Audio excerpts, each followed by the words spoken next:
भिवाड़ी के औद्योगिक क्षेत्र फेज 2 में स्थित एक कंपनी में कर्मचारी की संदिग्ध अवस्था में मौत हो गई। आनन फानन में ही कंपनी के कर्मचारी युवक को निजी अस्पताल में लेकर गए, जहां पर उसे मृत घोषित कर दिया गया।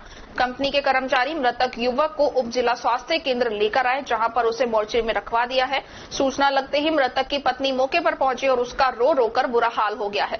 मृतक की पत्नी ने कंपनी पर उनके पति की हत्या करने का आरोप लगाया है, तो वहीं पुलिस इसे हार्ट अटैक का मामला बताकर रफा दफा करने में लगी हुई है। बिहार के जमुई जिला की रहने वाली रीना ने बताया कि उसके पति रमेश कुमार पुत्र मंगरूर सिंह बुधवार सुबह 8 बजे खाना खाकर भिवाड़ी के औद्योगिक क्षेत्र फेज 2 में स्थित परफॉर्मेंस प्लास्टिक इंडस्ट्रीज में काम करने के लिए गए थे। वह मशीन ऑपरेटर का काम करते थे।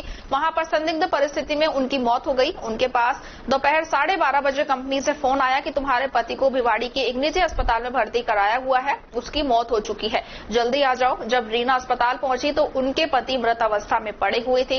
रीना अपने पति को सरकारी अस्पताल लेकर आई, जहां पर डॉक्टरों ने उसे मृत घोषित करते हुए मोर्चरी में रखवा दिया। मृतक की पत्नी रीना ने कंपनी पर उनके पति की हत्या करने का आरोप लगाया है, तो वहीं पुलिस इसे हार्ट अटैक का मामला बता रही है। मृतक की पत्नी रीना ने बताया कि वह उसके पति को उन्होंने निजी अस्पताल में देखा तो उसकी हालत बेहद खराब थी। उनके कपड़े पूरे पानी में भीगे हुए थे और सांसें भी बंद थी। मृतक रमेश कुमार की किसी प्रकार की कोई बीमारी भी नहीं थी और वह पूरी तरह से स्वस्थ था। फिलहाल परिजनों ने आरोप लगाया है कि भिवाड़ी पुलिस दबाव में आकर कंपनी के खिलाफ एफआईआर दर्ज नहीं कर रही है। मृतक के परिजन पुष्पेंद्र सिंह ने बताया कि मृतक रमेश कुमार गत 3 सालों से कंपनी में काम कर रहा था, लेकिन कंपनी की तरफ से मृतक का पीएफ और ईएसआई भी नहीं कटता और उसका पीएफ ईएसआई के लिए नाम भी दर्ज नहीं करवाया गया। जब पुलिस के साथ वहां कंपनी में गए और कर्मचारियों से उनके पीएफ और ईएसआई के विषय में बात की गई तो पुलिस ने पुष्पेंद्र को धमकाते हुए उसके 2 थप्पड़ भी मार दिए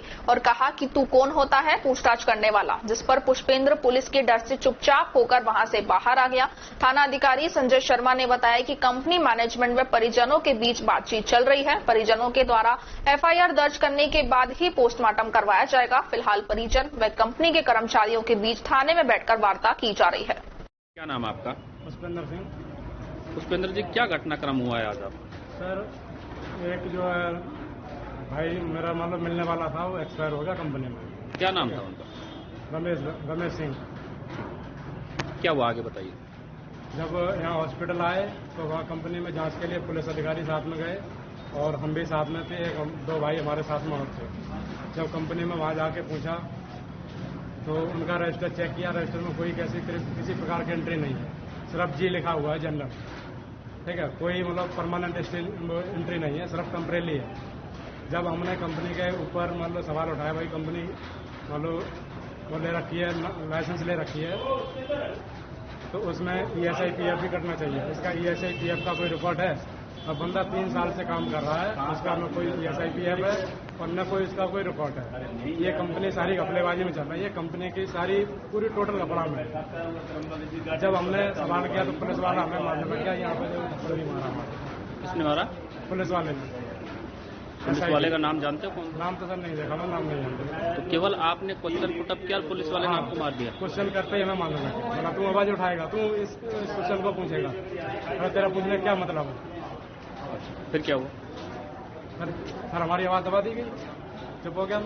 अभी क्या घटनाक्रम चल रहा है और क्या प्रोग्रेस है? अभी घटनाक्रम ये चल रहा है कि जैसे मान लो यहाँ पे न तो कोई जांच हो रही है और न कोई कुछ हो रहा है। अगर एफआईआर के लिए जाते हैं तो मना कर देते, भाई एफआईआर नहीं हो रही। आपकी एफआईआर भी नहीं हो रही? नहीं हो रही। और पोस्टमार्टम हो गया? नहीं हुआ सर। ठीक। क्या नाम है आपका? रीना देवी। रीना जी, क्या हुआ आपके पति के साथ? हमारे पति के साथ किया हुआ नहीं मालूम सर, लेकिन 8 बजे अच्छा खासा 7:30 बजे निकले, ड्यूटी गए, खाना खा के 11 बजे मेरा फोन गया।